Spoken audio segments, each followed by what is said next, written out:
नमस्कार दोस्तों, स्वागत है आप सभी का हमारे इस चैनल में। तो इजराइल और हिजबुल्लाह कॉन्फ्लिक्ट को लेकर अब दो बड़ी अपडेट सामने आ रही हैं। पहली अपडेट तो ये है कि आज ही सुबह में इजरायली फोर्सेस के द्वारा हिजबुल्लाह के ड्रोन चीफ को एक फुल स्केल ऑफ स्ट्राइक के माध्यम से एलिमिनेट कर दिया गया है। यानी हिजबुल्लाह के ड्रोन चीफ को इजराइल ने मार दिया है और ये हिजबुल्लाह के लिए बहुत बड़ा झटका है, क्योंकि इसे दुनिया के सबसे बड़े और प्रभावी मिलिटेंट ग्रुप में से एक माना जाता है। उसका कारण यह है कि इस संगठन की सैन्य क्षमता, राजनीतिक प्रभाव और अंतर्राष्ट्रीय नेटवर्क बहुत ज्यादा मजबूत है और इनके ड्रोन यूनिट्स के लीडर को ही इजराइल ने अब मार दिया है। तो पूरी अपडेट क्या है इस वीडियो में जानेंगे, लेकिन आगे बढ़े उससे पहले आप सभी से रिक्वेस्ट है कि हमें सब्सक्राइब करके सपोर्ट जरूर दिखाइए, क्योंकि यह आपके लिए फ्री है, लेकिन इससे हमारी काफी बड़ी मदद हो सकती है। तो दरअसल नेतन्याहू के द्वारा एक रिसेंटली स्टेटमेंट दिया गया और उस दौरान वो एक फ्लाइट में थे और उसी फ्लाइट में इन्होंने एक स्ट्राइक के बारे में बताया, जिसमें कि इन्होंने बोला था कि हिजबुल्लाह का जो यूएवी यूनिट है, यानी कि हिजबुल्लाह का जो ड्रोन यूनिट है, उसके जो हेड है उनको यहाँ पर मारा जाए।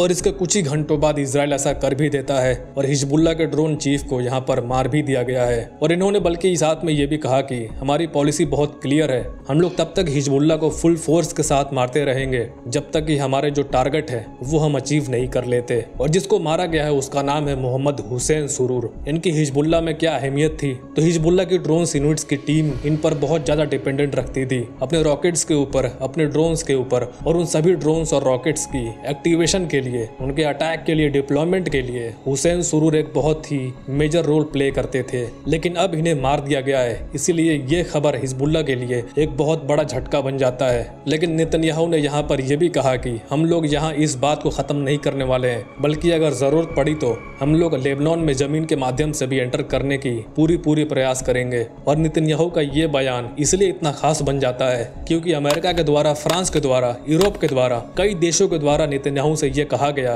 कि आप एक सीज फायर को रखिए और हिजबुल्लाह के साथ जो आपका कॉन्फ्लिक्ट चल रहा है उसको एक बार के लिए फाइटिंग को रोक दीजिए, बंद कीजिए और बातचीत शुरू कीजिए। लेकिन नेतन्याहू ने यहाँ कहा कि जी बिल्कुल नहीं, हम लोग यहाँ पर बातचीत नहीं करने वाले हैं, बल्कि हम लोग फुल अटैक करने वाले हैं। क्योंकि नेतन्याहू की डिमांड बड़ी सिंपल सी है। उन्होंने कहा है कि देखिए, जो नॉर्थन इजराइल के बहुत सारे एरियाज हैं, वहाँ पर लेबनान और हिजबुल्लाह की डर की वजह से बहुत सारे इजरायली सिटीजन्स उस जगह को छोड़ रहे हैं या फिर छोड़कर जा चुके हैं। तो यहाँ नेतन्याहू का ये कहना है कि जब तक हम इस एरिया में शांति नहीं लाएंगे तब तक हम लोग अपनी स्ट्राइक को कंटिन्यू रखेंगे लेबनान के अंदर, और हम लोग यहाँ हिजबुल्लाह के चीफ को भी टारगेट करते ही रहेंगे। लेकिन अब हिजबुल्लाह के ऊपर अटैक्स हो ही रहे हैं, तो हिजबुल्लाह ने भी अब अपनी ताकत को दर्शाया है। दरअसल इन्होंने अपनी अंडरग्राउंड टनल्स को पूरी दुनिया के सामने रिवील्ड किया है और हिजबुल्लाह ने यहाँ पर यह कहा है कि ये छोटे मोटे टनल्स नहीं है, बल्कि ये पूरे के पूरे एक अंडरग्राउंड शहर है जहाँ सिर्फ हथियार और मिसाइल सी भरे पड़े हैं। और ये टनल्स इतने बड़े हैं कि इसमें ट्रक्स भी आराम से एंटर कर जाते हैं।